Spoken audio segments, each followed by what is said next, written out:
సరే ఎవరినైనా సరే మనం ప్రేమిస్తాం. ఎందుకంటే ఆయన ఆత్మ మనలో ఉన్నప్పుడు ఆయన ప్రేమ మనలో ఉంటది.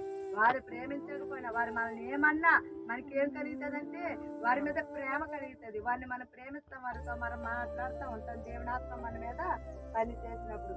నలిగిన హృదయము గలవారిని దృఢపరచుటకు చెరలో ఉన్న వారికి విడుదల.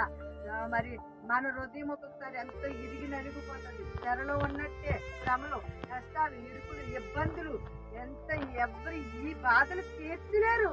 కానీ మనం దేవునికి మొర్ర పెడితే, యెహోవాకు ప్రార్థిస్తే వెంటనే మన బాధల కష్టాలు విడుదలవుతాయి. అదొక శర, అదొక శ్రమ. ఆ శ్రమ నుంచి విడుదల పరచబడాలంటే మనం ఎవరి దగ్గరికి పరుగులు తీయకూడదు. యెహోవాను ఆశ్రయించాలి, యెహోవాకు ప్రార్థన చేయాలి. అలాంటి సమయంలో దేవుని యొక్క ఆత్మ మనం తాకి ప్రతి శ్రమ నుంచి, ప్రతి కష్టాన్ని నుంచి విడిపిస్తుంది. దేవునికి స్తోత్రం.